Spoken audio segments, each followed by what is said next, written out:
Are you an adventurer looking to take your hunt to the next level? Then you're in the right place. Welcome to East Meets West Hunt with your host, Bo Martonic.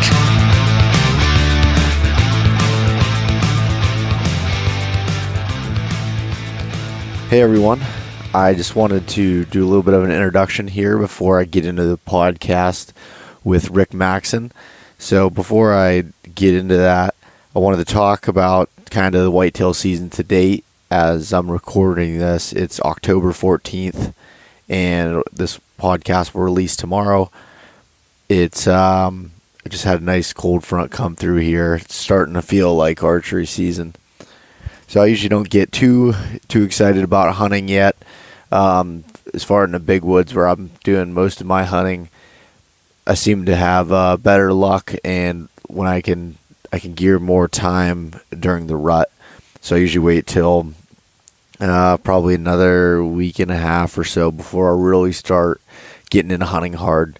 I've been just kind of doing some scouting, covering ground, trying to find some hot sign, as well as get my trail cameras in place to hopefully help me when it comes to time when I have my rutcation, so my vacation for whitetail hunting here. So that's going to be starting, I believe, October 27th. Extremely excited for that.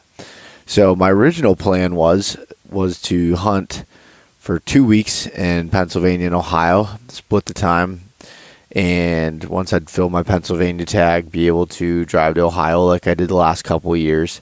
And that seemed to work out for me in the past. But some things changed a little bit, and it's really exciting actually. So I got a call a couple weeks ago, or maybe it was just last week maybe, about seeing if I was interested in hunting in Alberta, Canada on November 4th through the 10th. And obviously that was a really exciting call. And I've never been to Alberta. I've never been to Canada to hunt, and it's been a dream of mine ever since I was a kid, reading the hunting magazines and watching TV shows of hunting, those North Country, just big bodied bruiser deer. And I'm finally going to get the opportunity to do that. And very short notice, it's going to take out the last week of the Pennsylvania archery season. So I'm going to have a little pressure on me to try to get that done earlier than normal. But this Alberta trip is going to be extremely, extremely exciting. So what's happening is, how this kind of all came about is I'm going up with Sitka Gear to test out some new clothing, some new gear. I can't talk about exactly what that is yet, but be sure that we'll be recording some podcasts up there, and temperatures can range anywhere. I think they were saying the average high last year was like 10 degrees, with the lows being, negative 15, negative 20, with potential for it to get even colder than that. So this will be a really interesting trip, and not just going to anywhere in Alberta, but we're going to the infamous Bow Zone. So the Bow Zone is 16,400 acres of bow hunting only property just outside of Edmonton, Alberta. So this place is just famous for big deer, just great genetics. It's low hunting pressure, but the hunting is it's really tough. So we're going with an outfitter, and the guy's name is Jim Hull Jr. And I've been following along Jim's stuff for a long time now. When I say a long time, probably 3 years. And he's got this, what he calls the program. And I'm not going to get into a whole lot of it right now, but let's just say it's an intense program, as I'll have Jim on the podcast when I'm up there. But it's an intense program where these whitetails, even though they're the biggest in some of the biggest in North America, they're also the toughest to hunt, from the standpoint of they don't see hunters very often. There's not a lot of bow hunters in Alberta, but when they do have any intrusion, they're extremely skittish. So the stats from last year through Jim's outfitting business called Classic Outfitters was hunters had 130% chance of having opportunities on a whitetail over 140 inches of mature whitetail in Alberta, but the actual success rate was only 15%. So that's just showing how tough these animals are to actually hunt and actually kill, I guess, with the cold weathers and just them being as skittish as they are and not liking hunting pressure. It's extremely difficult, but I'm excited for the challenge and to do that. So this will be my first time ever even going with an outfitter, so it's going to be different. I've never done anything like that. Kind of nervous about it, but I think it'll be really good, and I'm excited to learn from Jim. And if you look up again, Jim Hole Jr. with Classic Outfitters, if you look him up and read some of his articles he's done for Peterson's Bow Hunting, he's got the articles on his website. He's a very impressive guy and has successfully, guided people and killed whitetails himself for the last 30 years in the bow zone. So it's a pretty cool experience, I think, that I'm going to get to. So I never thought that I'd be hunting again out west here in 2018, but it looks like it's happening again, and I'm super grateful for that opportunity to be able to do that. So plane tickets are booked, everything's good to go. And so yeah, I'll be hunting again Pennsylvania before that, and going to change up my strategy a little bit. So normally I like that last week of the season from like the 6th to the 12th there, that November time frame, when I liked my creek bottom setups and just those rut zone hunts. Well, since I'll be doing a little bit earlier, I think I'm going to focus a little bit more on hunting some scrapes.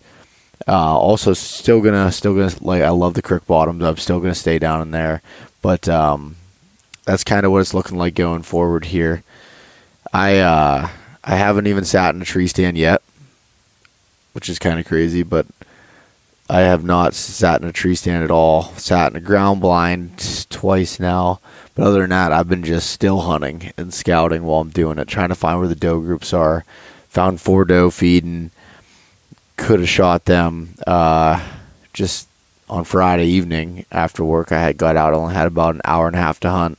Got into some doe there, so marked that spot on the Onyx maps, and we'll be noticing that as far as when I'm looking to hunt some of the doe bedding areas coming up here in the coming weeks. So that was a pretty big deal. Moving on a little bit, I want to talk about the Rut Stash Challenge. If you're not following along on social media or haven't seen it on the website yet, you need to check it out. So the hashtag Rut Stash Challenge. So what is that? It's no shame till November. Just growing out your gnarliest rut stash that you can grow while raising money for conservation and backcountry hunters and anglers. So how it kind of works is, so you grow mustache through the month of October and beyond if you want to roll that into No Shave November. Tag East Meets West Hunt on social media and use the hashtag RutStash and hashtag RutStash Challenge. And on November 1st, I will pick 3 finalists and have people vote for the winner. So that's the first part of the challenge. The second part is to set up a fundraiser on Facebook with the money going to backcountry hunters and anglers.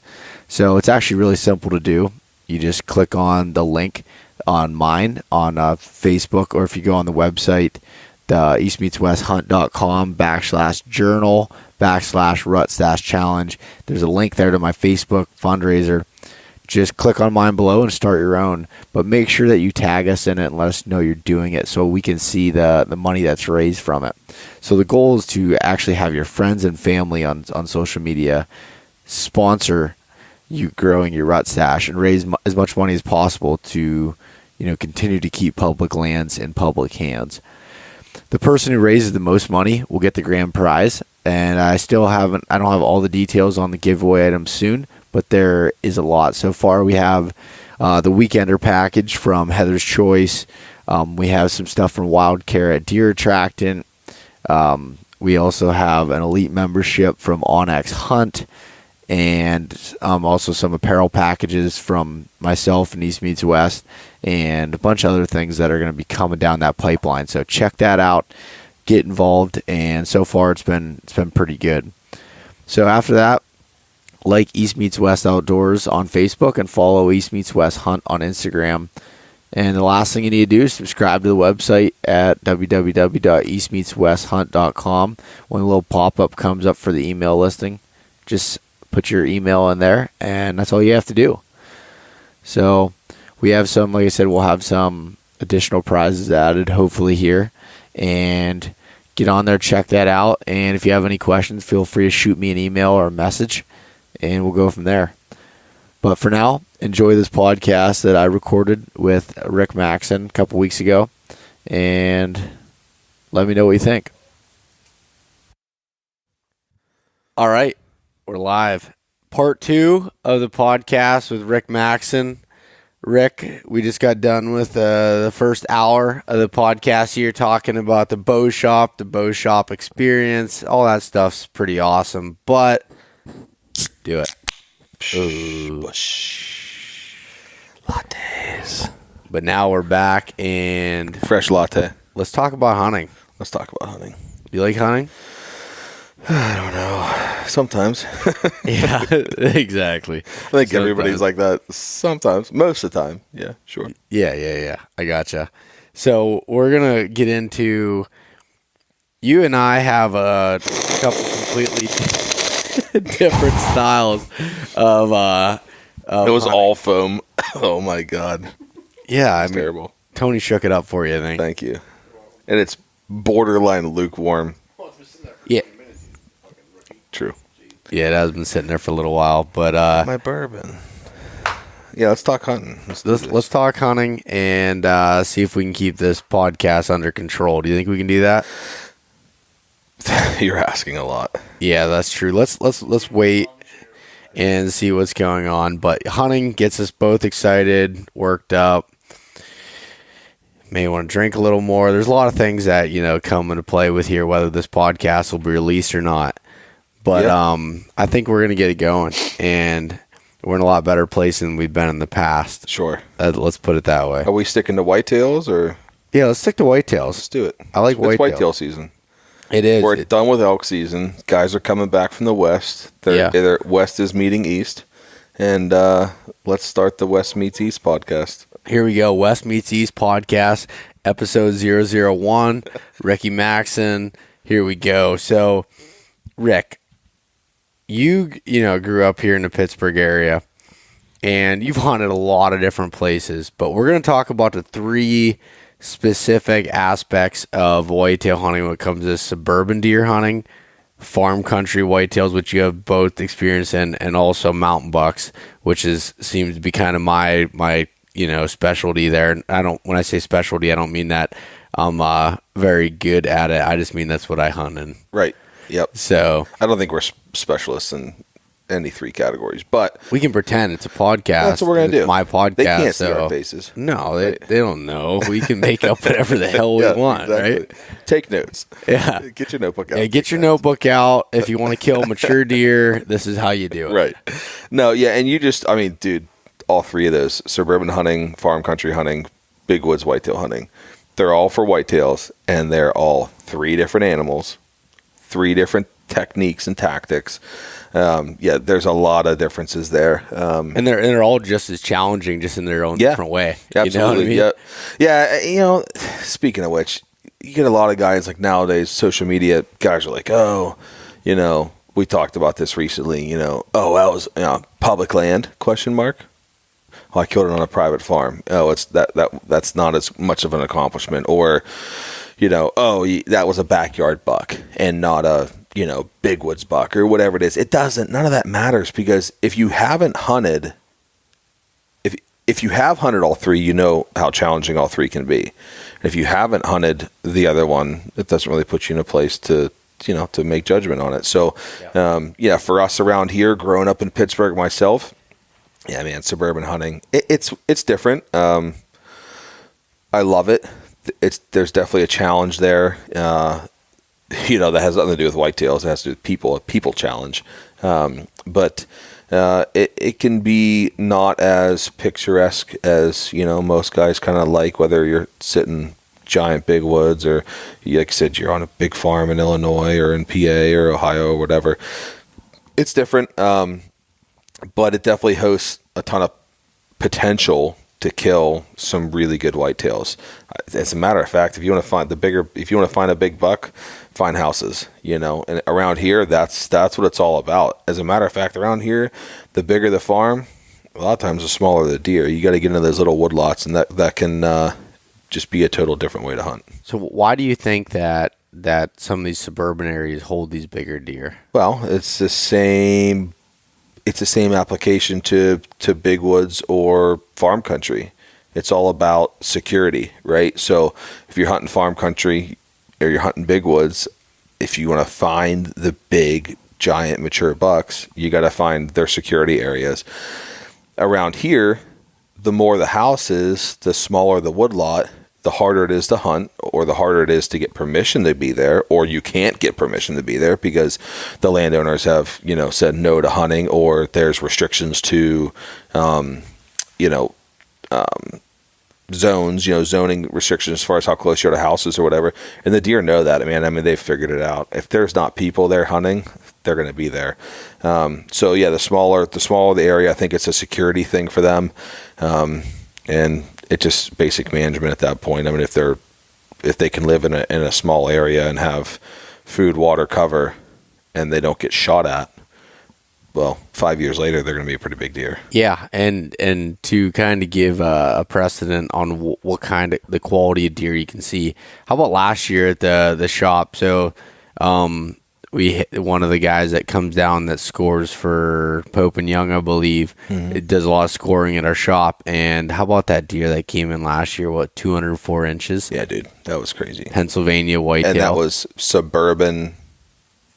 Not inner city, but suburbia, Pittsburgh, whitetail right there, freaking absolute mega giant. A deer that anywhere in the world, Kansas, Missouri, Illinois, Iowa, would be a deer of a lifetime. Yeah. And it was killed probably within 200 yards of a house. Yeah, it was. Yeah, or a housing plan. Yeah, I mean, so, kind of going back to like how it is to hunt. If you're listening, you haven't hunted it, you can hear the birds chirping and the squirrels, running through the leaves and all that good stuff amongst the sounds of leaf blowers, lawn mowers, school buses, kids screaming, car sirens, helicopters flying over. What's that? Smell the grill. Yeah, you could smell people's grills. I've straight up out of tree stands with my binoculars have watched people's televisions through their windows. That's Are you a close. Creep? I'm just saying. I mean, I was bored. I'm like, hey, check it out. Live PD's on. I'm gonna watch live PD from my tree stand. You know what I mean? So if I can watch live PD while sitting in the stand, I'm gonna do it. I'm just saying. Yeah, no, it's weird. It's weird. I think one of the biggest challenges is finding an area that other hunters aren't in already. And around here with all the housing plans being built, I'm losing a chunk of our property this year to a house being built, but they're wiping out hundreds and hundreds of acres of ground just to build these housing plans. And the problem is it's displacing hunters. As much as it's going to displace deer, the 3-4 guys that hunted that ground for the past 15, 20, whatever years, 5 years, those guys now have to find another place to hunt.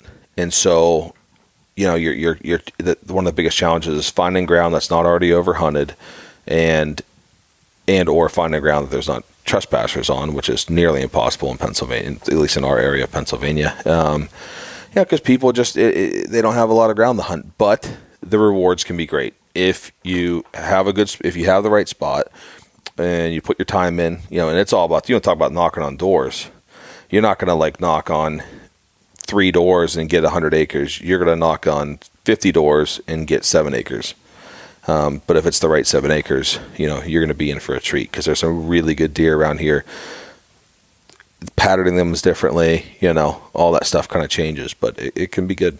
Yeah, and I don't know if you've watched it all, Rick, but there's a YouTube channel, Seek One Productions, has a thing, Suburban bow hunting out of around Atlanta, Georgia, where they're killing some mega giants, 200-inch deer, 180-inch deer, and that goes not just for the Pittsburgh area, but that goes for a lot of the suburbs across America. Every big city, and a lot of the big cities too, within city limits, there's a ton of regulations. Most of them you can't even hunt. Most of the regulations are no hunting. Yeah. And so you're going to get your guys are going to go in there and do what they want anyways. They're going to kill big deer. But the guys that are going to do it right and get permission and scout and do what they can, you get into those small pockets, man, you're going to find big deer. Like I said, to me, it's all about security. These deer can hang out in people's yards. They're feeding on the bird feeder next to the swing set. The kids come home from school. They run back to the swing set. They bump that deer into the woods. That's what can be super challenging about trying to pattern these deer in these areas, because a lot of their movement is based upon human movement, The other problem is goddamn things getting hit by cars and stuff. You got a big deer on camera, saying disappears and, he's roadkill, or something like that. So that can be a challenge too. But yeah, it's different. It's fun. Last year we had a really good experience here in Southwest Pennsylvania, suburban area, surrounded by houses, a property I've been hunting, property I learned how to bow hunt on, killed my first deer there, the whole 9 yards with a bow. First year with a bow. But so how big is this property? Total, including the neighbors that I can't hunt, 30 to 30 acres. And that's big. That's big for around here. Yeah. Unless you're hunting in a park program, or there are some private landowners around here that have some bigger chunks, but for the most part, most people around here are hunting 5 acres, 6 acres, 7 acres, 10. I would say 10 acres or less are a lot of the pockets that you're hunting. So having 30 acres, I do consider it big. 30 acres to most people, especially if guys are listening and they're out in Midwest or something, they're probably laughing at 30 acres. Yeah. I have a 30-acre sanctuary that I don't touch for deer, or I got food plots that are twice the size of that or 10 times the size of that. But 30 acres, and we've gone to the extent of putting in, little half-acre, quarter-acre kill plot food plots in there over the years, trying to kind of change what we can do. But it's an old farm. It was an equestrian farm. It still maintains a lot of that, but there's an old overgrown apple orchard in the back, big thicket. We have a pond, creek, and we have 2 very small oak flat stands, stands of hardwoods that this year, for example, they're killing it with acorns.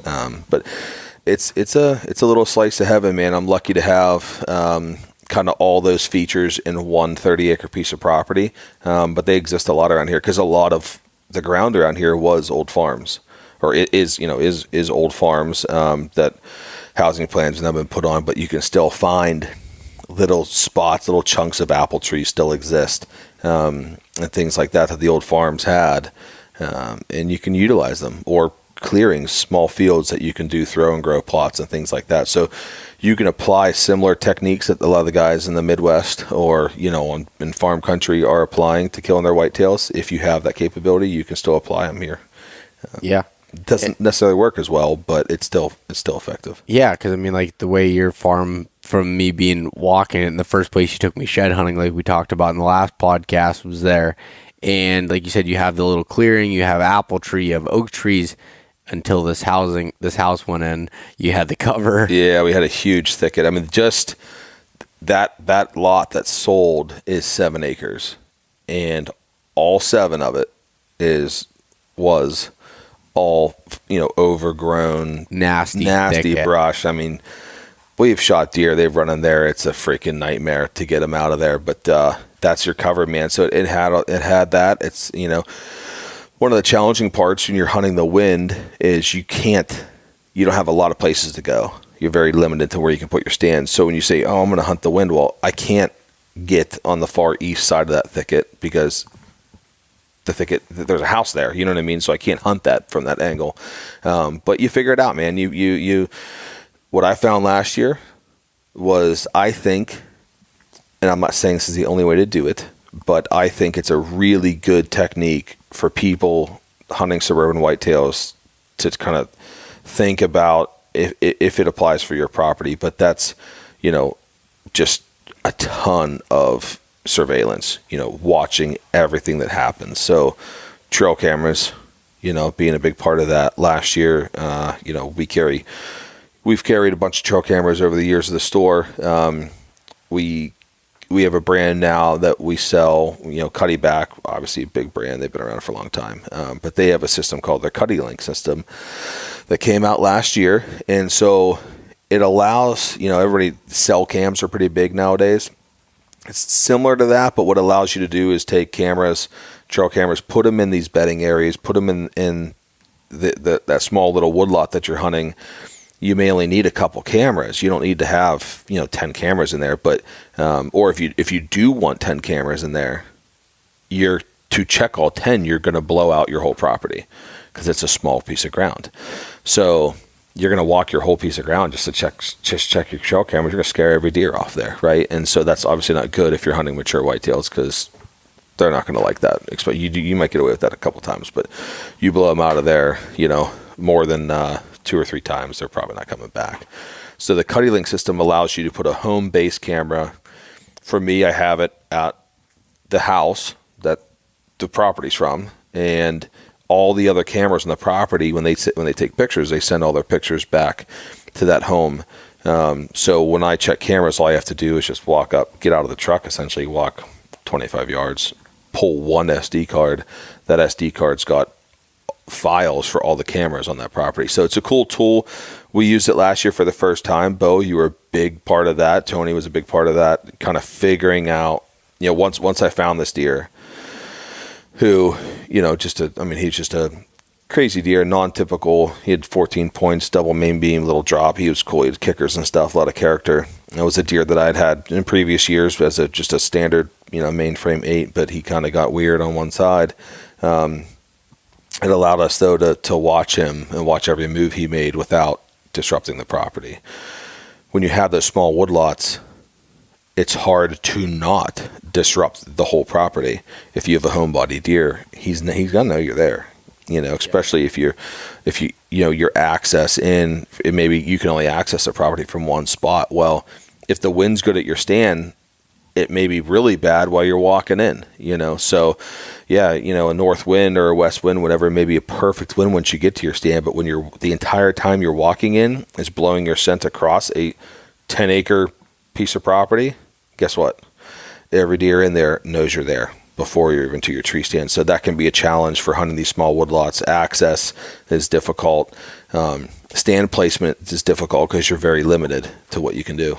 Yeah, no, definitely. And I think last year's experience, to kind of get into that story a little bit, was your ideal, suburban hunting experience. And the way we all kind of, collaborated on figuring out that deer, and that Cuddy Link system was huge for that. Yeah, that was big. Last year I had 3 Cuddy Link cameras on that property. I had a couple other cameras that were non-link cameras, and those cameras I only checked when I was hunting. And I had them placed strategically in areas that I could quickly get to without disrupting anything while I already know I'm walking in, right? So my scent's already there. I'm already hunting today. Well, I might as well just walk. I'm going to have that camera in a position, in a place that I can get to it without disrupting more of the property, right? So those other cameras were used strategically just for that situation. And you described the deer already and everything, but so you're checking, the home cam, or you're getting that information, that intel, when he started showing up. Was the beginning of October? When did he start showing up? It was end of September. He kind of started showing up right out of velvet, and he had another big one that had kind of come around, not as frequent, but I hadn't hunted it, so we can hunt, in Allegheny County here, we can hunt mid-September for buck or doe. And my whole life growing up, and you're just itching to get out there and draw blood. So, opening day, you're going. Opening day of doe season, when we can only hunt does, we were out there killing does on our properties because we wanted to draw blood. We're bow hunters, right? I was super just eager to get out there and be in the tree stand. Last year didn't do that, right? So we found a shooter. We found a mature deer that we knew he was going to be that deer, the kind of main focal point of what I was going to hunt, and laid off the property and used tools that companies in our industry are giving us. And if you don't have the capabilities or whatever the scenario to have those tools, it doesn't mean you can't kill these big deer. But think about your camera placements and things like that. So if you're going to go in and check them, that it's minimal disruption, and still pay attention, still spray down your boots, watch what you're touching with your hands and things like that so that you're not leaving scent and things. You don't have to have the newest and greatest to do these things and to be successful. But if you can, there are some great tools out there. So yeah, he started showing up late September and nocturnal, as always. They're always nocturnal, it seems like, when they come out of velvet. And we just watched them, and you had shown me that Weather Underground, which is just a standard, weather app for your phone. It's a website too. But you can go back and really see, you can see last year's weather patterns and things like that. So if you have deer you're patterning from a couple years, you can see what they do, how they react to weather changes. Yeah, certain weather conditions, what they're up to. And that's what we did. We knew that deer, he started showing up in daylight in the mornings. And I think he came in very rarely in the evening, but he did show up in the evening in daylight, right before dark. And he was coming from different ways. He was, we knew, on this wind direction or whatever, on this day, he came from the east when he walked in front of that camera. And then 2 days later, he was coming directly out of the west in the morning. And looking at the wind directions on those days, looking at the 3 days before and the 3 days after, what the winds were going to do, what the temperature was going to do, what was the weather like, we were able to put down a pattern on how this deer was moving and how he was moving based upon weather. Yeah. And then the biggest thing was you didn't put pressure on him. No, we watched him. Yeah. You watched him from Which afar. sucked, by the way. And yeah. That was shitty. I remember because you're like, I don't have a lot of places to hunt, and I want to hunt, but we got to do this smart. And we'd sit down in the shop at night and look at the camera pictures. Like, he's doing this. You think we could strike, or do you think I could strike now, or what? Yeah, we were drawing charts and stuff. Yeah. We had some really good paper maps. Honestly, anybody wants to draw you up, a custom map. It looked like a 2-year-old the first time they got their hands on a box of crayons and just started scribbling all over their wall. It was pretty bad, but we knew what they said. We knew what they meant. Yeah, we could figure it out. By the way, we were talking about it, but that deer just started, and as he started showing himself in daylight, we're like, what's he doing? Why did he do that? Yeah, why is he doing that? Why is he reacting to it? And it came down to a point where we were able to figure it out through Weather Underground and everything else. He's moving. He's bedding in this place, basically, is what it came down to, on this wind direction, and he's moving this much earlier when the temperatures drop and everything else. And what date was it that you killed him? Yeah, October 16th. It was right in the middle of October. So that deer, he started coming in, October 12th, and as he started coming in there, we're trying to figure out what is the plan. And you're like, you're bouncing ideas off us, and you're giving your plan. We're going back and forth. Because you don't want to, you mess it up. Like I said, you only get a couple chances. You mess him up once, he may never come back. Yeah. So. And it finally came to the point where, was it a cold front that came through? It was a cold front. So we knew when the winds were out of the north or out of the west that he was going to bed on that opposite side of the property that he had originally had kind of shown up from. At least we had thought he had been bedding over there. But just based upon direction of travel on those cameras, when the winds were predominant winds were going that direction. So we had a cold front come through. It was short. I think it was only a day or something, or 2 days. We had a cold front came through where the temperature swing was greater than, I believe, 10 degrees. It might have been more than that. Yeah, it might have been more. It was within 24 hours, the temperature had really swung low, and then it climbed again, because it's early season hunting. And we saw that ahead of time, looking at the weather apps and things like that. And so it just so happened the temperature was swinging at the same time. The wind was predominant to when he would show up from a direction that I could access the stand without disturbing him. I knew he wasn't going to bed on the side of the farm where I would walk in. I had 2 access points, and the main access that I wanted to walk in, I was afraid he was bedding there some of the time. So we knew he was going to be the opposite side of the farm, and I knew that the last time that temperature swung like that, he was out in daylight, and he was out in the morning, and he was also out in the evening. So yeah, talked to the guys, and everyone's like, dude, go kill him. Like, this is it. Like, this is your chance to come, dude. It was like the first time I'd ever hunted, dude, butterflies. It was crazy because the anticipation was so Do you remember that? Because, okay, so this was a Monday that you ended up going in and killing them. I remember on that Saturday, it was something like it was potential for you to do it. Like, I don't have to work. Like, I could hunt. I hunted them. I think I hunted them that Saturday. That evening. That evening. You hunted them that evening. Yep. I saw a couple small bucks. Didn't see him. Yep. And, yeah, he had another pretty good 8-point he was with. I saw him that night, and I got out of there. Didn't see him, nothing. Went in Sunday, checked the cameras. He was in there that night, but like 45 minutes after I had left, so I just got out of there in time, and I was ready. I knew when shooting light was over, I'm out of here. I can't mess around and fiddle with my equipment and climb down slow. I had to get out of there quick, because if I didn't see him in daylight, he was not far behind going to be there, and I did not want to be climbing out of the stand 30 yards from where I was getting him on camera. So got out of there, didn't spook him. Sunday knew he was there, so didn't mess him up, which was good. And then Monday pretty much was like, this is it. I thought for sure I was going to kill him Monday morning, based upon our intel. It was like Monday morning, I thought, really good chance to kill him. Monday night, I had a decent chance. And Monday morning, went in, hunted. Saw a good amount of deer. Didn't see him. Wind was right all morning. Everything was perfect. I was gonna stay all day because I had the opportunity to, but I didn't want to play the game. The midday, I knew the winds were starting to kind of get shifty, so I snuck out of there. Went home, took another scent-free shower.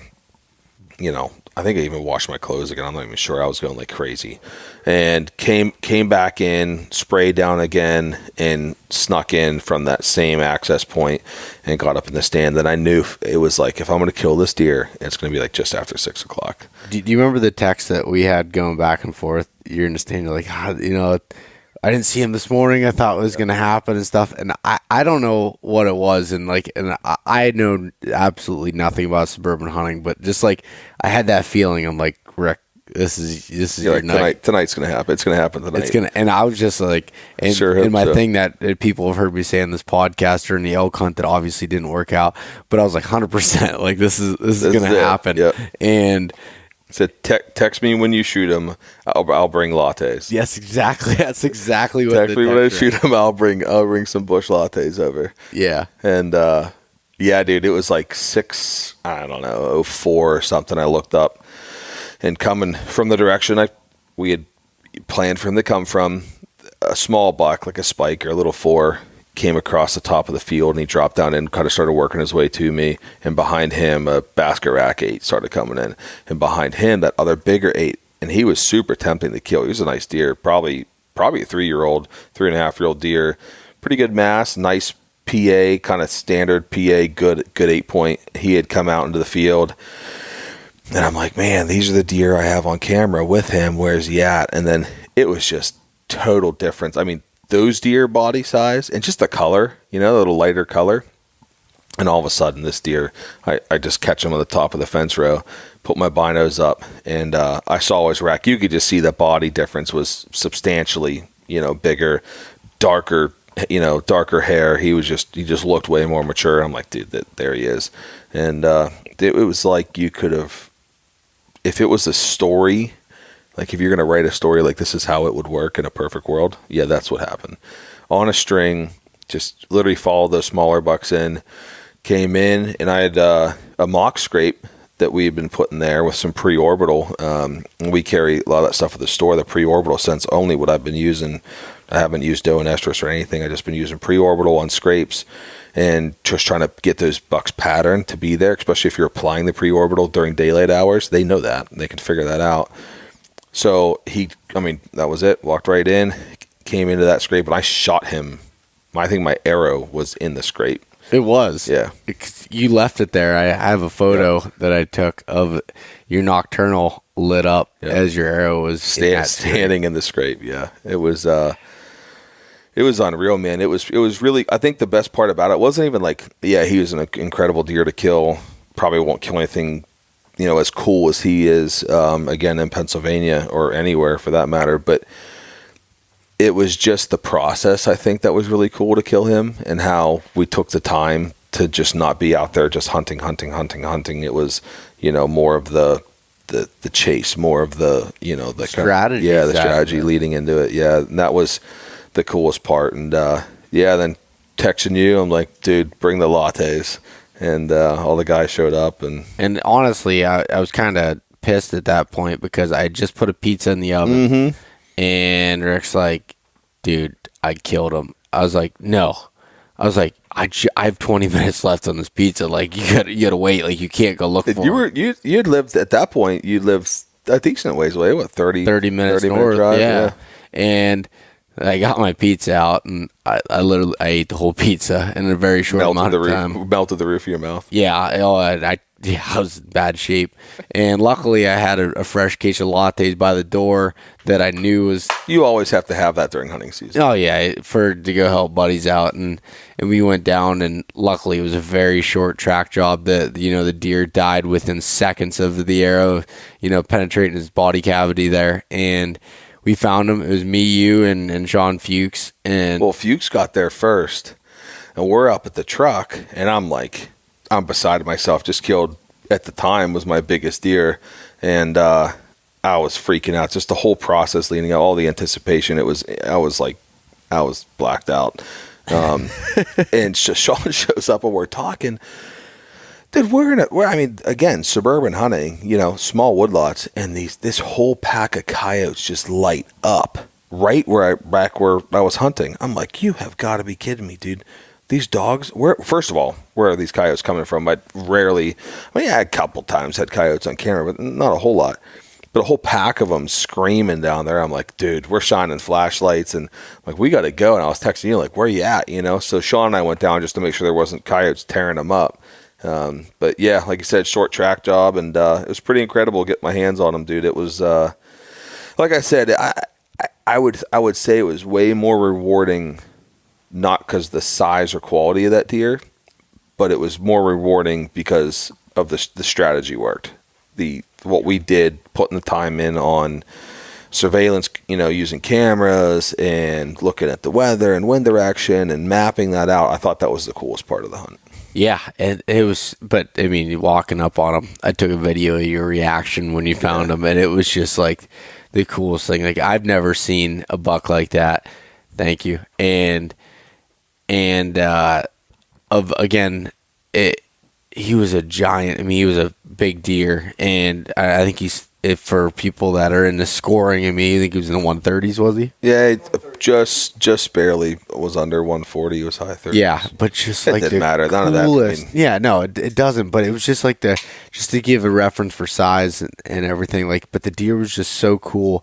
Had character like no buck I've ever seen in my life. Double main beam, points coming off everywhere. Like the coolest thing. And and again, this is what's so different between your and I's hunting style. I mean, our drag was like 60 yards. And then you get the truck down the back of the yard. I drove the truck down to the pond, and we drug them probably 40 yards. Yeah. And got made photos, enjoyed a couple beers, and literally that's the best part of hunting season for me, when I get that call or text from my buddies and saying, like, BBD, the typical, the Crush, Lee and Tiffany, BBD. Heck, anything. Chooch the other day calling, saying he had a doe down. It was like, hell yeah, man, let's go get her. Let's go drag her out. That was a lot of fun. Bush. But yeah, so that started the season for the store, if you want to call it the store season. But we started the season off, with a freaking bang. I was able to kill that deer. Super lucky to kill him, and just really happy about it. And then we got into, like I said, that was early October, or that was mid-October. Yeah. So we were just getting into the heat of the best time of year. What ended up being, and also the best hunting season that we've had, collaboratively. And Yep. Well, I don't know when Nate killed his, but a friend of mine, Nate, killed 180s. 185 or something. Yeah, 184 and what was that? 180 something and 00 inches or something or whatever.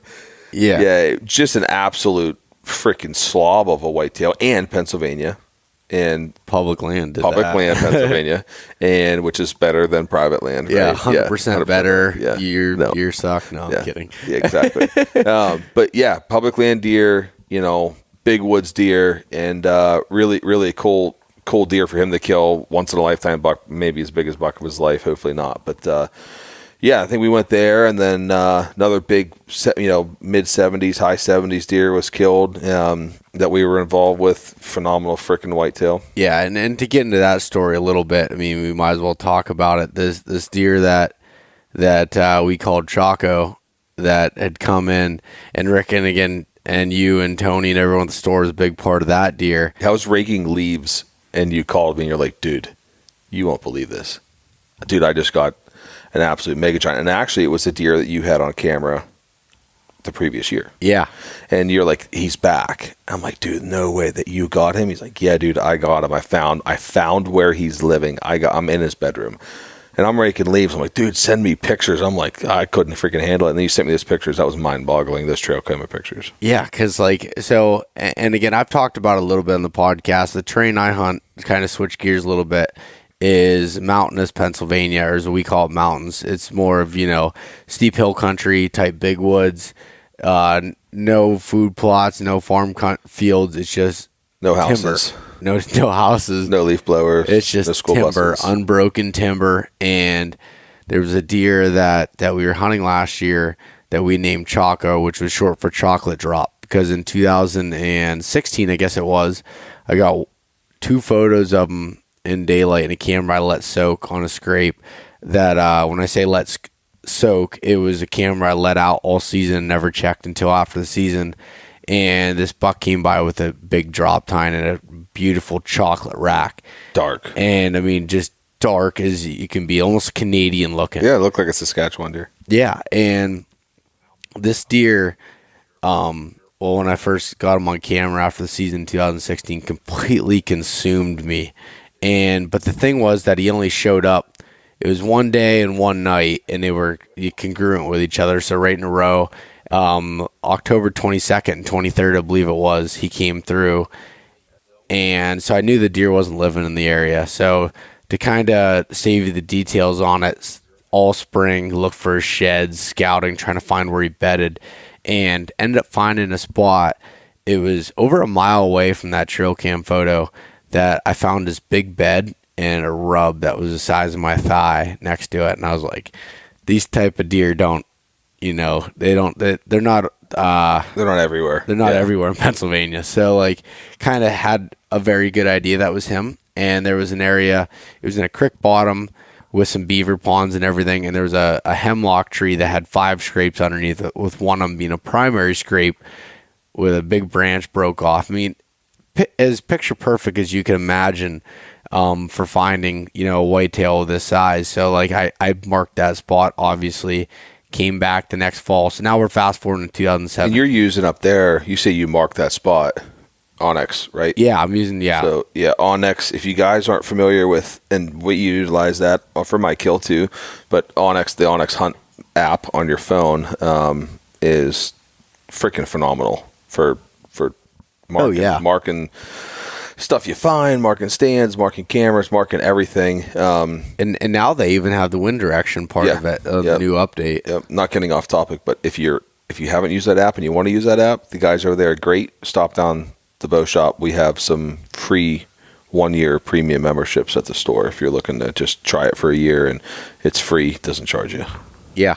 So again, stopping bucks and bows. Otherwise, it's going to cost you about $30 or $40 a year to do it, which is well worth it. But if you get a chance, stop in the store, and we'll get you guys hooked up with that. But so the Onyx, we use Onyx. I marked down the spots and everything there. Now, again, fast forward 2017, go in there, set a camera on that scrape, and to kind of where Rick left off on the story was I walked in there the one day to hang a stand because I just felt super good about it. And I love setting up over beaver ponds because the reason being is a lot of people say you can't hunt creek bottoms because of the thermals and the mountain terrains, which is correct a lot of times. The thermals go down in the mornings, and as the sun heats up the mountains, the thermals go up. So it doesn't, I guess, go with your dominant wind direction. But with a beaver pond, the water is always warmer than the air when you get cold temperatures. So it raises it takes the thermal straight up. So when you set up a stand right on the edge of a beaver pond and you have the dominant wind, which is coming down the mountain in the mornings, it's blowing your scent right into that beaver pond, which then takes your scent straight up. And so it just seemed like the perfect spot for a stand. When I walked in there, looked underneath the pine cover, the hemlock cover, I just saw a glow of a giant rub. And I was like, he's back. And checked the trail camera. And there he was. And just a jump. Oh, I mean, and this year, I don't know if last year he had broken it off, and I couldn't tell from the photos, but he had a big kicker coming off the back of his G2. Like, when I say a big kicker, I don't mean, a spike coming off it. He had a 7-inch kicker coming off his back G2 with a split and a big drop tine coming off the other front beam. And he was just like a buck of a lifetime, no matter what state you're hunting in, let alone Pennsylvania. So I went back down the shop, and Rick, Tony, and I, and a couple of the other guys sat down, looked down the computer. I'm showing them the topo maps, kind of going through it, trying to figure out what's this deer going to do. And at this time, it was right after you killed your buck. It was right around that time that I started getting photos of him. So middle of October, and he was coming to that scrape right after dark and right in the morning, and I'm like, he's utilizing that bed again that I found. I think he's bedding there again. So in the mountains, they don't use the same bed.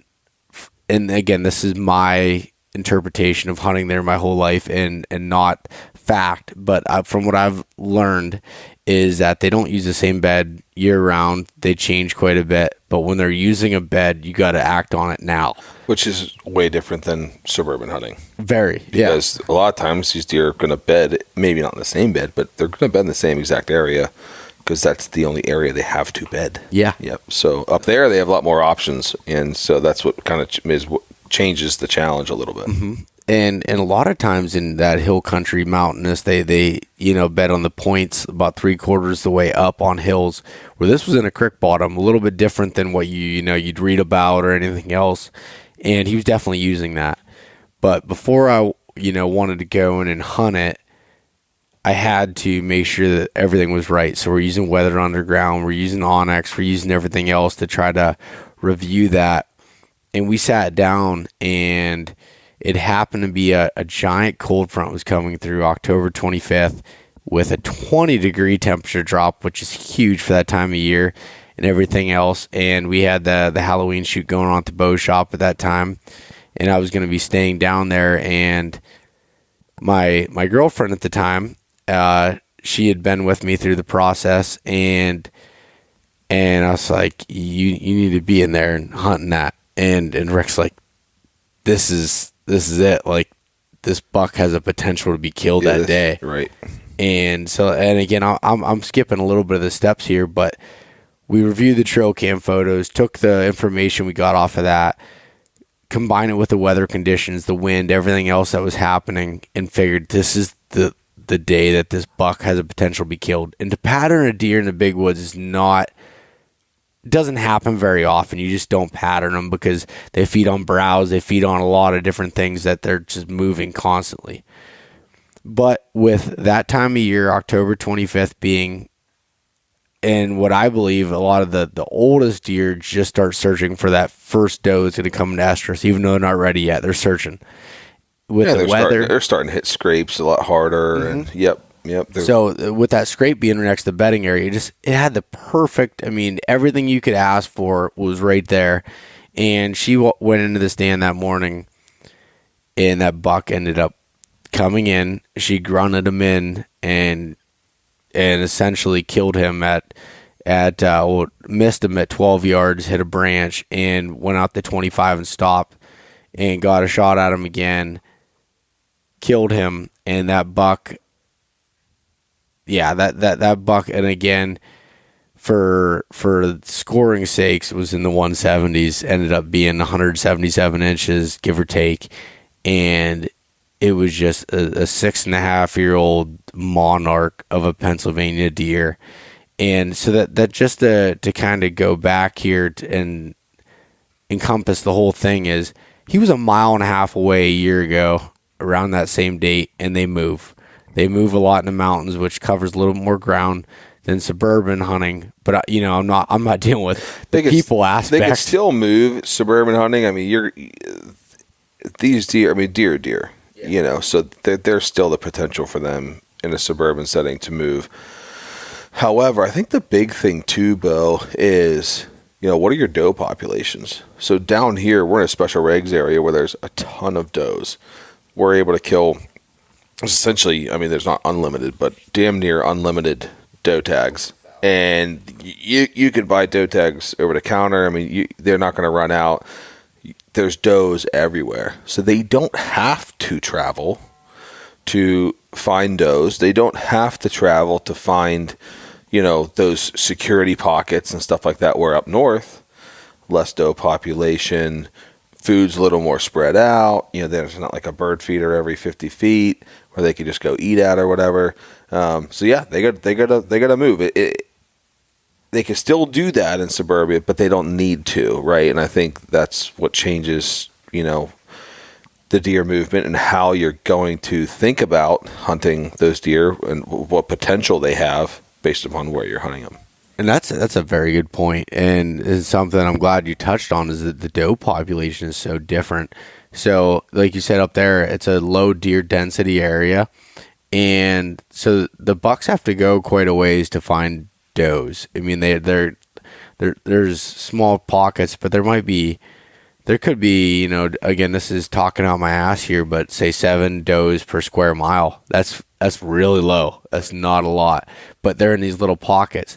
And down here, it's 7 does per square foot. Yeah. 7 does per kill. Right. So they move around a lot.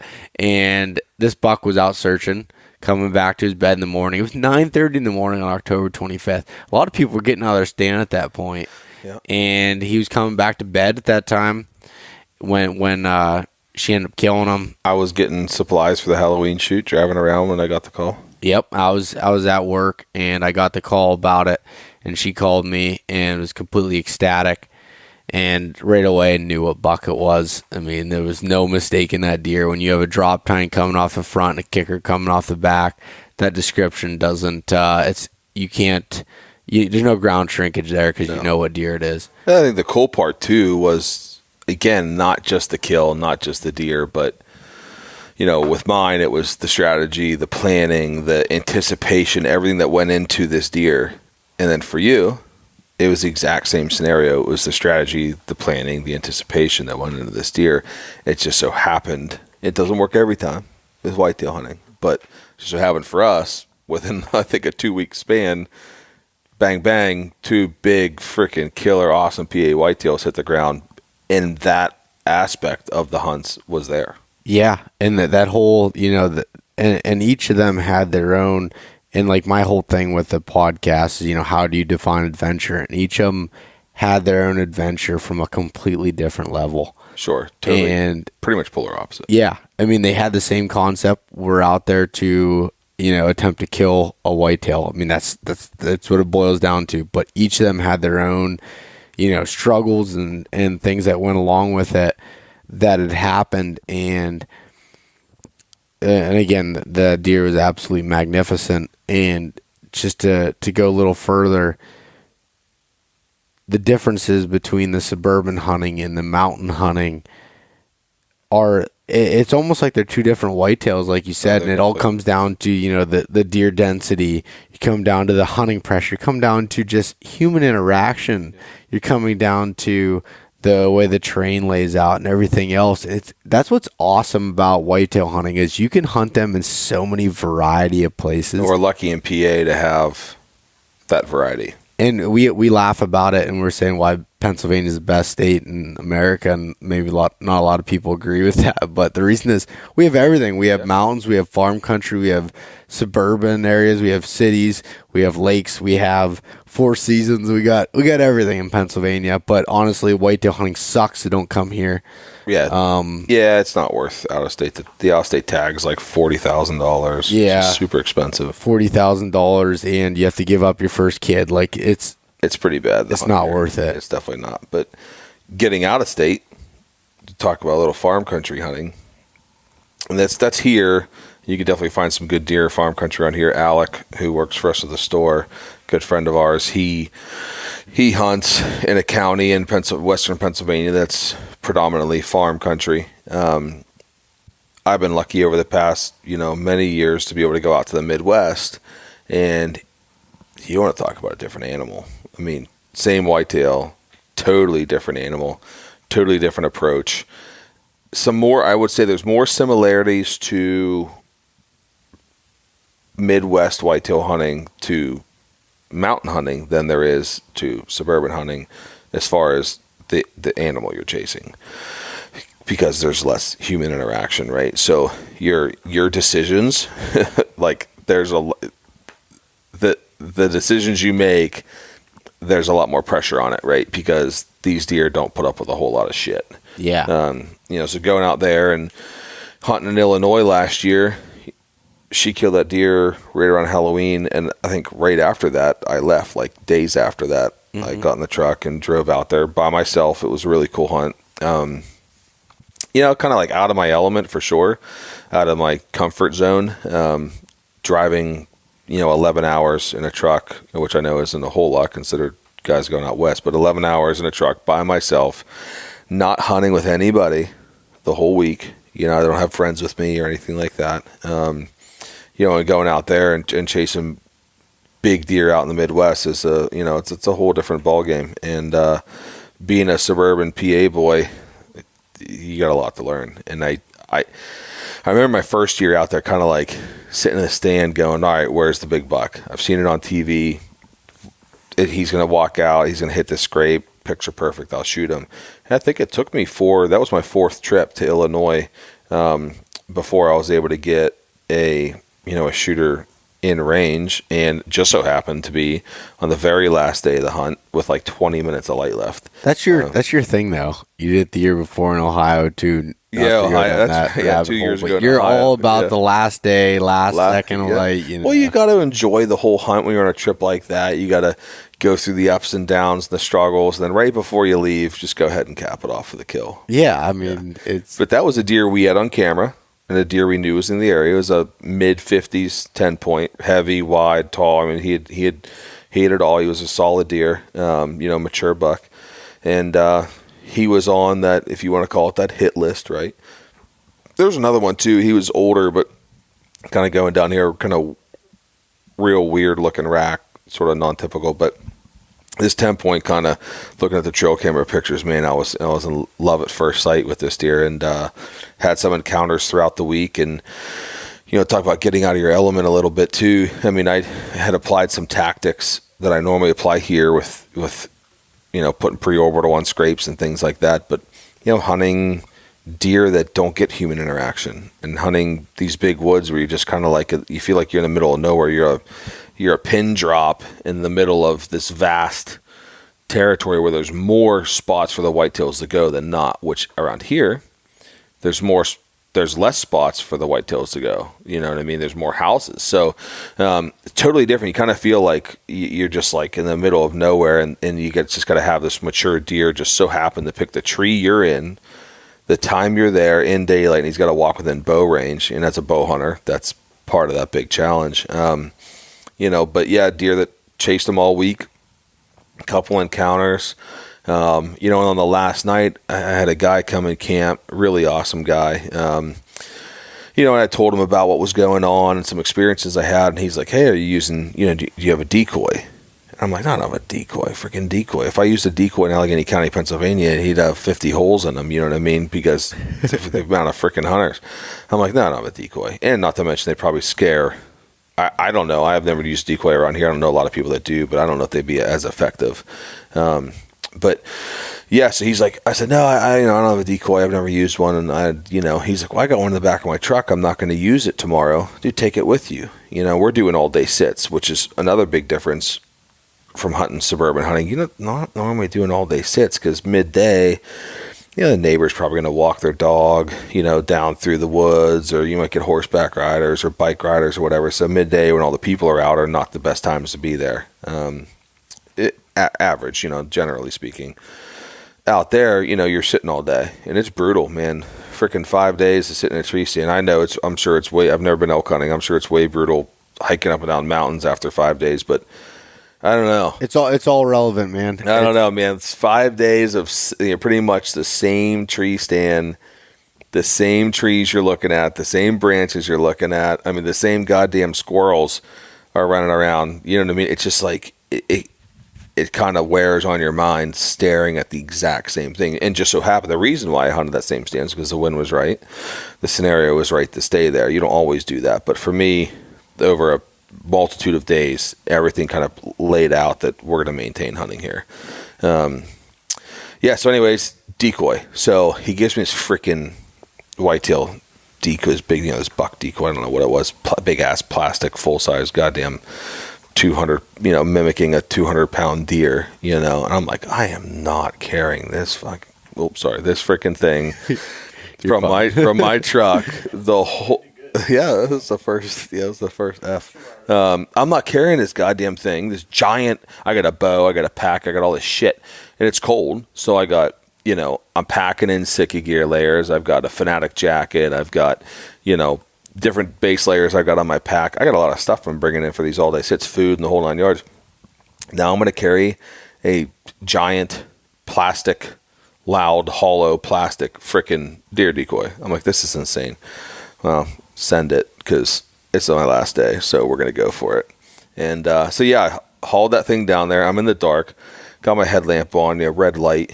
I'm trying to put this goddamn thing together, which I learned the night before in a parking lot, how to put this decoy together, which isn't a big deal if you're doing it and it's daylight, but at night, never doing it before, it was kind of challenging. So got it up, got it situated where I thought, maybe because it was a good spot. I don't know the tactics with using them, you know, very inexperienced, and climbed to my stand.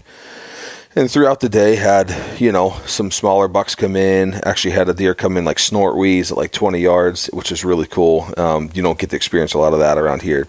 Deer, I don't know, they don't tend to like interact the same way in suburban hunting, snort wheezing and calling and stuff. You don't hear that a lot, but yeah, it was cool. Deer, you know, bucks grunting, chasing does when it was on, and had, like I said, had a couple encounters with him earlier in the week. And so as the sun went down, I'm like, oh, well, I guess that's it. You know, I'm watching the sunset. It's like picture perfect, man. Illinois, Midwest, it's 30 some degrees, high 30s, you know, something like that. I can't remember exactly, but it was cold, and sun setting over the freaking cornfields. It's just absolutely beautiful. And I'm hunting the bottom, a creek bottom, just like, you know, where Choco was killed, creek bottom, and it was a grassy kind of like overgrown pasture, sort of, with some corn and beans kind of surrounding me. And yeah, I literally was watching the sunset, going, well, I got a long drive tomorrow. I'll pack tonight. You know, I'll pack tonight, so I don't have to pack in the morning. I'll get on the road early, you know, try to get home in a reasonable hour.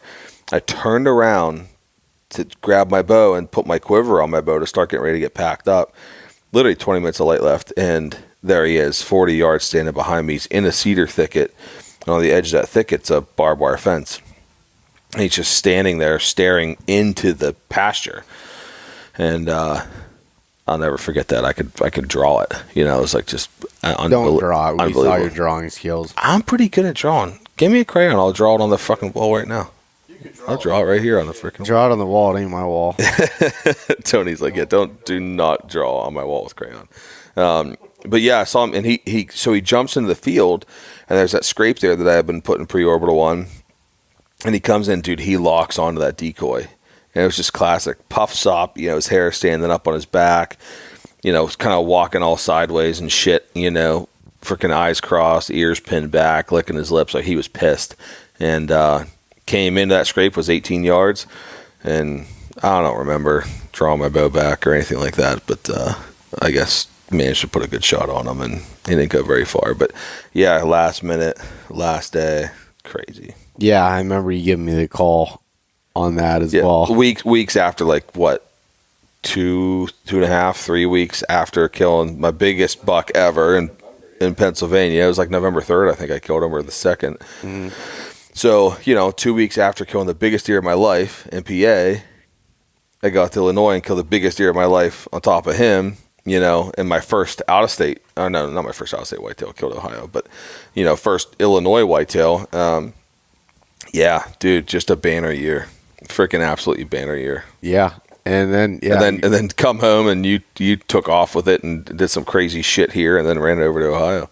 Yeah, you came back and you're talking to me on the phone, and I was having some good days. I mean, any day in the stand's a good day, but like as you said, they get long. Mm-hmm. Whitetail hunting, as all bow hunting, is ups and downs constantly. And I was kind of in a down point. I'm not seeing any good deer, and I at this drinking point a lot. Drinking. No, I'm just. But I was like, I was a week into my 2-week, rutcation, I guess you can call it, and that's your next shirt, rut stash, rutcation. Rutcation, we could do that, dude. Like a Winnebago instead of a stash with a truck tent on it, freaking truck tent with a James Brood on top, rutcation. Don't get me started on another business idea. I don't need that right now. I don't need any more money in inventory. You would probably make more money on that. I don't know, man. Hunter's hammock would be. I still think we can't release that yet. Yeah, I'm sorry. Well, let's get back. So rutcation. You're in a downer. I'm in a downer. I'm not seeing what I'm hoping to, and let's fast forward. I'm not going to get into all the details and the stories of it. And actually, the article on Choco, and as well as the one I'm about to talk about, was in Peterson's Bow Hunting that you can pick up. And so anyways, I'm hunting in this stand, the creek bottom stand, once again, hunting over a beaver pond, completely different location, different county. What's the difference between a creek bottom and a creek bottom? Creek bottoms aren't real. They don't exist. Yeah, creek bottom aren't real. They're creek. Right. It's a creek. A creek runs through it. A creek is it's like a bigger creek. A creek's what your floor makes when you're walking on it. Yeah, it creaks. Your bed creaks. Well, if you're downtown, you hunt creek bottoms. You hunt creek bottoms. The back. Sorry, this is the Pittsburgh accent. Yeah, this is where the last podcast went downhill. Stay with us, folks. All right, we're back on topic. I'm in a creek bottom. I got a beaver pond. My thermals, the whole bit. Anyways, I had a trail camera set up on the creek crossing, and I was like, at noon, I'm going to get down all day sits like you were having. I've been sitting. This is the 8th day straight of all day sits, and I was like, I'm going to get down and check that camera. I need to move. I can't. I got in my stand and living on beef jerky and M&Ms. Yeah, and trail mix and everything else. But I forgot my seat pad. So my Fanatic bibs had frozen to my metal seat at one point during the hunt, and I was kind of stuck there. So a whole bunch of different things. I'm just pissed off and, going through the whole bit. I go through a grunting bleat sequence, so I bleat, bah, bah. No, I was grunting. Dang it. Bo, out of all the animal noises you know how to make, and if you've ever shot with Bo in our 3D range, he can mimic every animal, all 30 targets. Mainly their mating noises, but you should be able to make mating noises for whitetails. Yeah, you're right. Let me hear a good bleat. Meh, meh, There you go. Meh. All right, we'll So stop there. meh, and then bah, bah, bah, the grunt's coming in, right? So that's a little bit better. I can picture this. Yeah, you can picture. Yeah, if you ever shot with me in 3D or you plan on it, if you're trying to take your shots very seriously, you're going to hate me. And the reason why I won the Horse's Ass Award for the 3D shoot, but again, not trying to go into that right now. So You grunt, man, you bleat, bah, bah, mimic chasing. Right. And next thing you know, I'm like, all right, I'm getting down. It's noon. Get ready to grab my bow, similar to you had, and I hear something. And I look to my right, and there's like a hemlock row right along the creek bottom. I see hoofs underneath it, and all of a sudden I see a pine tree just going back and forth, being thrashed. I'm like, no shit. Here comes a buck, and I grab my bow, get ready. It was as perfect as you get. I didn't even make another noise at that point. Saw his, antlers going up and down the tree. I'm like, that's a shooter. He starts walking out. I had an area pre-ranged and everything where the difference from the switchblade grass to where the beach started, it was 37 yards, somewhere around there. You were hunting at a beach? Yeah, on a beach. Somewhere on a beach. You know what I mean? Yeah, all right. So he comes out and he walks right down that line. I'm like, I know that yardage. So at the time he came out from the hemlocks, I'm at full draw already. Hits that mark. I'm shooting that spot hog fast Eddie sight, double pin. And my top pin's 25, second pin's 38. Where he came out was around 36, so kind of split the difference. Settled it right in on his guts and... Right on, no. And he was quartered away pretty hard, so that's where that, kind of comes into play. But I aimed for that opposite shoulder and blacked out and released the arrow. No, I mean, kind of. Yeah, but pretty much. But That's no, what happens. I felt controlled with it and released the arrow. Went through him, heard him crash through all of the beach brush, and then heard one final crash. And I knew that was it. And I didn't have cell service or anything. I couldn't text anybody, but it was awesome. I knew he was down, got down, trailed. I always wait a half hour at least, even if I hear him crash, just to get down, and started blood trailing him and ended up finding the deer, the biggest bodied deer I'd ever killed in Pennsylvania. You had a 40-yard drag just like me. Yeah. Yeah, pretty close. About a mile and a half. 400 yards, right? Yeah, it was about a mile and a half drag, and I knew I could go back to the truck and call somebody to help, and I don't know, I just wanted to complete the whole experience, did it by myself, wanted to do it. So drug that deer out of there, the hellacious drag that it was. I was planning on actually packing him out. I had game bags and my Kafaru with me and everything else to pack him out, and decided that I had to show everybody this freaking body on it because it was that big. So I drug the deer out. He didn't have any hair left on his hide. I don't know how you did that. Me neither. It's dumb. Don't recommend it. If you can get help, get help. And yeah, just completely was broke down at that point. My shoulders will need replaced at 40. Dude, and my back and everything else. But yeah, that's something I'm not familiar with. Dragging deer out a mile and a half. yeah, so got him out, got him in the truck, got back to camp, celebrated with the family, had some lattes, as you could see I'm a fan of, and the next morning skinned them all out, got the meat out, everything, got that hung, and decided. My dad was out in Ohio already. I'm like, This is where you went a little crazy.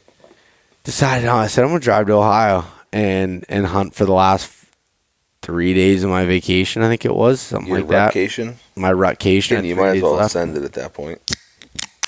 Oh, that's a beautiful sound. It is. So left in the middle of the night. By the time I got everything cut up and everything, got things squared away, and had a 6-hour drive to Ohio.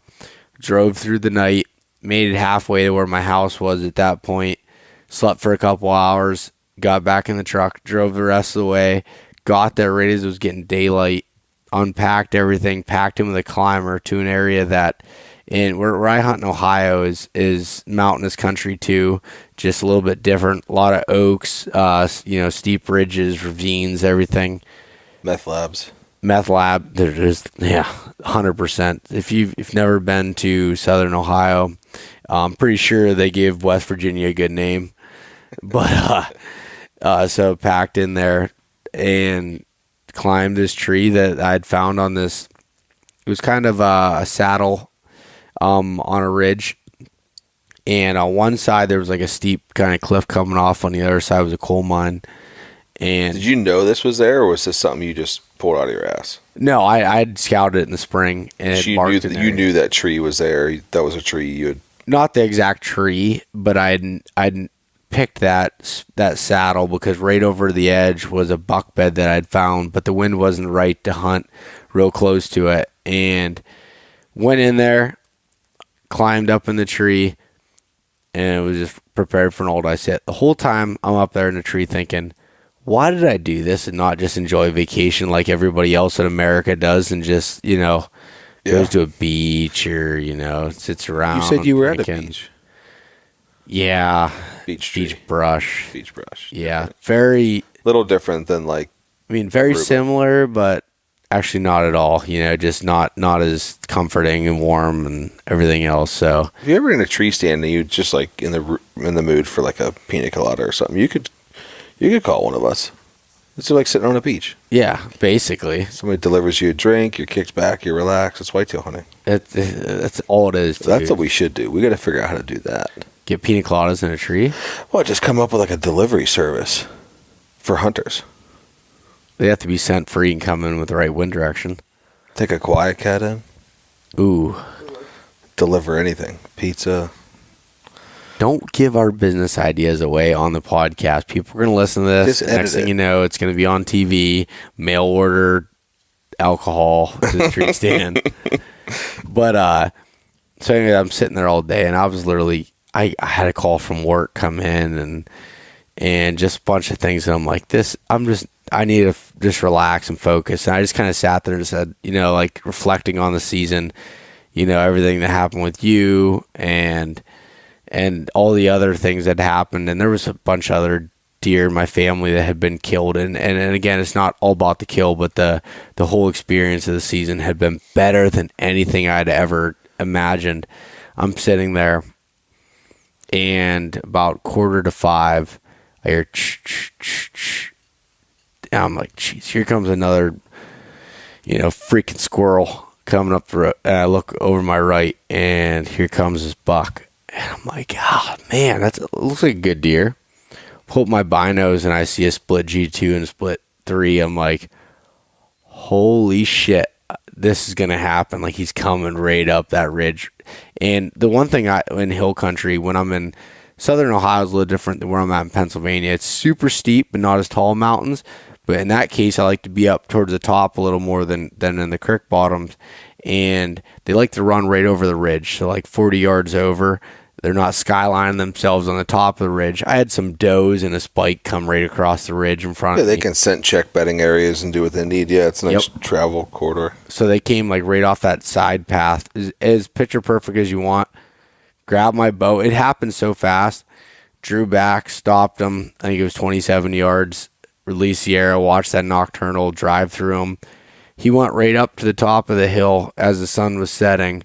I could just see his silhouette, and he piles up, goes down, and I just lost it. My knees buckled. I just sat back down on my climber and was like, you got to be kidding me. There's no way this happened. Back to back. Back to back. 2 bucks in 3 days. I climb down, go up to it. I call my dad, who was hunting in the area. I hadn't even made it to camp yet to visit those guys, and had this buck down. I waited for my dad to come up. It wasn't a tough drag. It was on the very top of the mountain, so basically I just could let the deer go, and he'd roll all the way down if I wanted him to.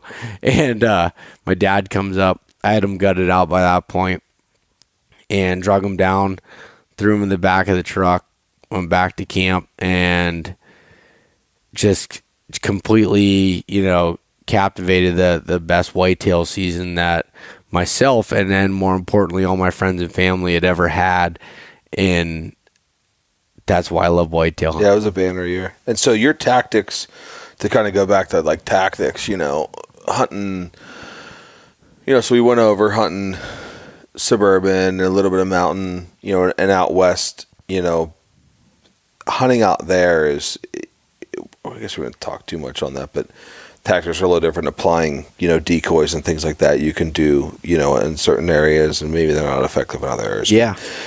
For you in Southern Ohio, a lot of scouting, an area you're not close to, an area you can't just go to after work and scout or whatever, in the spring or, before the season. But an area that when you did get to scout it, you use tools like Onyx to mark those areas so you could refer to them later. And you applied a little different tactic by hunting, these ridges where the deer are traveling versus in a similar area like up north, you're hunting bottoms to find these big deer where they're staying super secluded and bedding, right? So you're hunting a bedding area for the deer, for deers that you killed up north, hunting creek bottoms and things like that, where they're kind of hanging, versus get down into Ohio, little different time of year too, a couple days later, deer maybe a little more on their feet, starting to travel more as that rut's really kicking. You're going to get into a travel area where these deer are going to be moving during those times to scent check those bottoms, or to scent check the tops of the ridges where the does are bedding and things like that. Yeah, no, that's a good point, because at that time of day, the thermals are coming up the hill, so they're going to run closer to the top to be able to scent check anything bedding down below on the steep ridges. And again, it was the rut. So in the early season, the bottoms are mostly crop fields in this part of Ohio, and it's private land where they're going down, to feed in and everything, where during the rut, they have more on their mind than food. Obviously, that's still important, but there's acorns up there, so they still have food, and they're looking for does. Yeah, and so they're looking to mate. Even out, in the Midwest, there's a lot of field hunting, and everybody kind of, you see on TV hunting these big cornfields, bean fields, all that kind of stuff. But don't be afraid to get into the timber when the rut's on.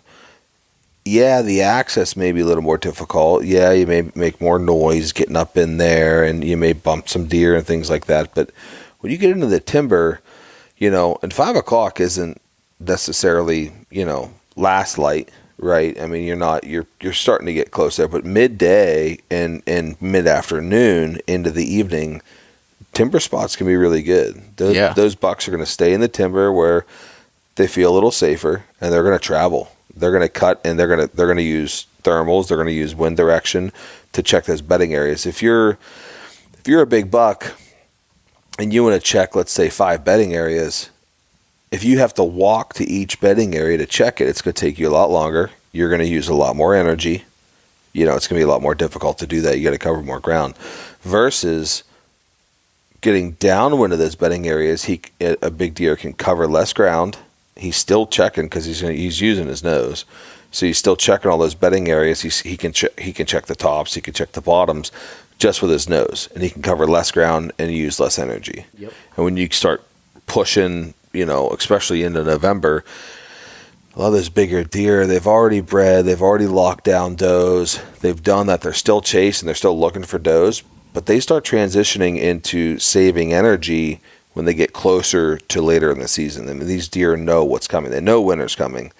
They're already run down. They've already been chasing for, a month or, weeks upon weeks. They're going to use their tactics wisely by expending less energy, using their nose more, and traveling a different type of corridor. They're totally changing what they're doing. Yeah. So, I mean, that's something that, keep that in mind. Again, we're not professional hunters. We don't know everything, but just over our experiences and hunting in these different places, some of the things you can kind of pick up. And a lot of these things are things I pick up from guys that have been doing this a lot longer, guys. They know what's going on. And if you're going to go to places, you're going to travel, one of the best things to do is reach out to people and utilize resources from that area, Yeah. When I go to the Midwest, I'm listening to my guys that are out there telling me what's going on. If I go to the mountains and hunt, I'm going to talk to people that hunt there and know what's going on. You know what I mean? That's the nice thing about the shop, is you get a variety of people that hunt all those places. Yep. And that's the nice thing about a podcast like this, just listen to some of the people you've had on talking about elk hunting and deer hunting and things like that, kind of just listening to what guys tactics they're applying and how they're hunting in the different areas and also in the different times of the year too. Yeah, everything changes and it's all relevant to that. And then mostly what we'd focused on was a lot of rut type hunting, which actually your first kill wasn't the rut at all. No. But, you know, it's more of a food source, early season traveling, just kind of starting to hit scrapes, and a lot of that hunt was, you know, working on scrapes, you know, and patterning him based upon that. And then as we move forward, I went from early season tactics, killing a deer like that based upon, you know, just trail camera movement when they're more patternable early in the season, coming in the apple orchards and things like that, to you getting into deep woods, big woods, bedding area type hunting and creek bottom hunting and things like that when they're really starting to, you know, move and respond to calls and stuff like that. I wasn't calling, you know, that early in the season. Then going out west where I'm using a ton of calling, decoys, hunting fields, hunting, you know, a whole different kind of landscape and a different animal. To put it on, and even all day sits. I mean, you're changing your movement and your tactics and early the way you're looking at it. You'd be wasting your time, honestly. Yeah, when I hunted that deer in PA, I knew I shouldn't hunt an all day sit because the wind was going to get weird. You know, it was going to get hot. Things were changing. I knew it wasn't worth for me to stay there and have my scent in that area for those 4 hours midday. It's best for me to get out of there, regroup, and come back in. Whereas in November, late October, it's definitely best to, if you can, sit your ass in a stand based upon wind direction, based upon travel and things that you know, and hunt those deer. Because a lot of times, a lot of those encounters that I had, you know, were midday deer. You know, Choco died, you know, later in the morning when most guys would be getting out of their stand. You know, a lot of the encounters I had with mature deer out in Illinois were in the middle of the day. Yeah, my PA buck was 12:05 is when I shot him. Yeah, you killed midday. So midday hunting is a great thing if it applies. Yeah. And if it applies not only to the time of year, but to also where you're hunting, the terrain you're hunting, and if that's the corridor, if that's the place they're going to be at that time. You know? A big deer, not to say he's never going to do it, but, you know, they're not going to, you know, middle of the day, they're not just going to walk out in a cornfield and eat corn. Yeah, that's, you know, especially that time of year. Yeah, so sitting over the edge of a cut cornfield, you know, middle of the day may not be the best for maybe being in the timber, you know, might be at that time of year. And it's all relevant. A lot of guys stay mobile too. I mean, I know a lot of guys, especially out in the Midwest, that are moving stands depending on the time of day. You know what I mean? They're going to hunt. Maybe they're going to get into the timber in the morning for those deer coming off those fields. They're going to come back to bed. They're going to get in the timber. They don't have an opportunity that morning or whatever, they're not going to kill. Midday, they may get down if they know they're not in a spot for midday traveling where there's a potential for them to cut a deer looking for does, that maybe they're not in that corridor. They know, I got to get down. I'm going to go to that field edge because tonight, when the deer come out, the does are going to go to food. These bucks are going to be looking for these hot does. They're going to start chasing, and then you know, at night, that's where they're going to be. Yeah. And deer, I mean, you're going to chase a doe through thick timber in the middle of the night, or you're going to chase a doe through an open field in the middle of the night.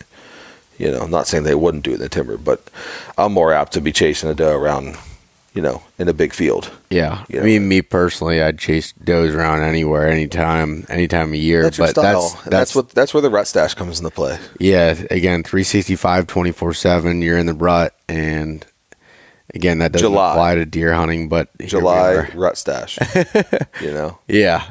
I mean, I've been rocking it here for a while, but last year was fun though, man. It was cool to see the different techniques and tactics that everybody applied. It was cool to see, you know, a lot of the character that was put on the ground with some good deer through the store. Everybody put their time in, but I know that's so freaking cliche. Put your time in, you know, work hard, blah, blah. And you can do that all season and still not kill a deer, but that doesn't mean next season I put all my time in last year, didn't happen. You got to maintain that. You got to stay driven every year to continue to just keep digging, learn from your mistakes. Like you put years of knowledge into killing these deer. This wasn't something you just pulled out of your ass and said, "Oh, I'm going to go hunt down here this year. I think I saw an old rub. I'm going to go do that." No, this was years of knowledge, years of techniques put in. Yeah. And for me, it was years of knowledge and techniques, knowing that, man, it seems like, I have all these deer on camera, and then we hunt early season. I'm hunting every day or every other day or whatever when I'm not at work. I'm putting my time in, man, but all of a sudden these deer disappear. They go nocturnal, or I don't see them anymore. So change those tactics up, learn from your mistakes, learn from what you're doing. Like I say, it's going to work every time, but if the stars align, you're going to get lucky. And I think my biggest takeaway, especially from last season and going forward, is, bow hunting, again, I said it earlier, is ups and downs constantly. You're always going through it. Is just to keep 1 second can change your whole season. Yeah, just ride as that much wave. time as you can. And I know everyone's got to work and you got everything going on, but as much time as you can put in the stand, the better chances you have, man. And again, it depends on the time of year. Earlier on, you have to be more strategic and everything else and plan that. But figure that out, put your time in, don't get discouraged, and that's kind of my big takeaways with it. So yeah, for sure. Yeah, and everyone's got their own properties and everyone's got their own thing going on, but analyze what you're doing, use equipment that's out there for you, whether it's certain trail cam systems or whatever it is, or God, man, the hair on the back of my neck just stood up. It's a beautiful thing. Good sign. But yeah, get out there, hunt, have fun, get your equipment straight, pay attention, ride the ups and downs, and this year, hey, we may go out there and not kill a damn thing.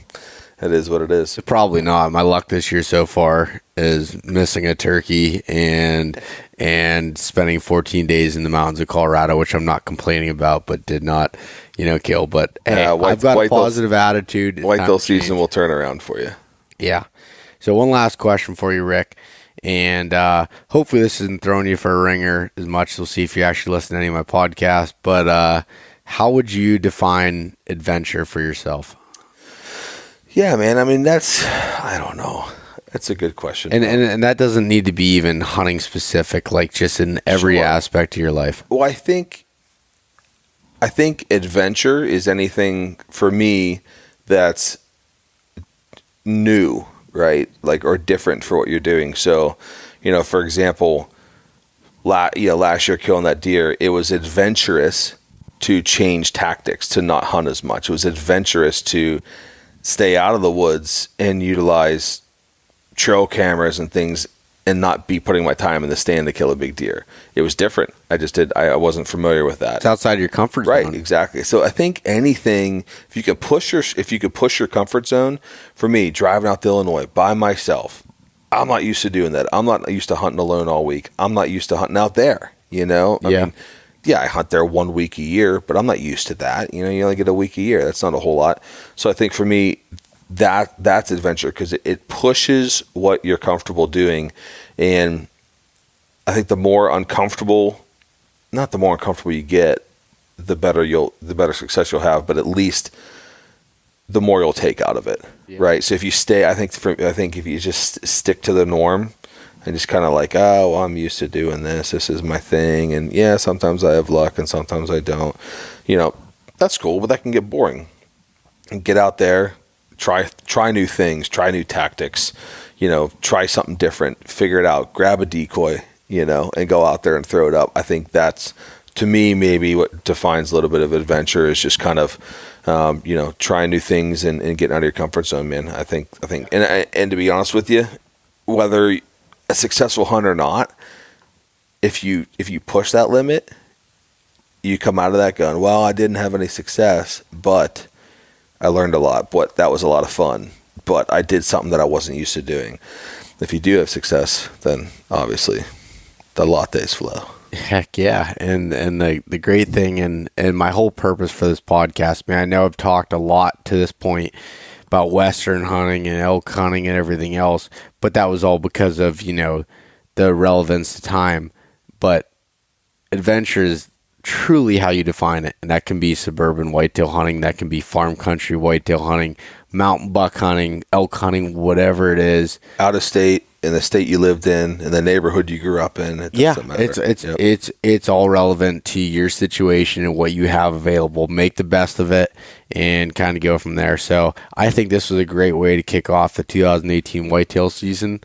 And hopefully here in the coming weeks, we're going to have more stories to share and more experiences, which I don't doubt that at all. We'll have more lattes, whether it's successful or not. So yeah. Man, people are going to think we're, alcoholics or something. Well, it is Tuesday night. Friday. It's Friday night. It's 5 o'clock somewhere. Yeah. Anyways, Rick, any last thoughts? Or no, man. On that? I appreciate you having me on for part 1 and 2. If anybody has questions on products or things like that, feel free to hit us up at the store. Yeah. And hope everybody enjoyed listening to us bullshit. Yeah, and if you fail whitetail hunting because of any of our tactics or anything, we are not liable for that. Correct. We're amateurs, and I honestly wouldn't listen to any of it. I'm just kidding. But no, honestly, again, Rick, thank you for coming on here. Yeah. We still have a few beers to drink and enjoy the night. Try to make sure Tony's not falling asleep over there on the recliner. He's good to go. He's good. All right. He's and actually a big shout out to Tony for bringing us beer during the podcast here. Nobody knew that was happening, but the entire time we were doing like the sign language, like, hey, do you need one? Yeah, give me one. Yeah. And he's running back and forth. For the 2 we've had. Yeah, just 2. First and last. Yeah, just 2. 2 of the last 5 minutes. All right, Rick, we're signing off, brother. All right, buddy. Thanks so much for listening to this episode of East Meets West Hunt with your host, Bo Martonic. For more great content and to stay up to date, visit eastmeetswesthunt.com, Facebook at East Meets West Outdoors, and Instagram at East Meets West Hunt. If you enjoyed today's episode, please review and subscribe, and we'll catch you next time.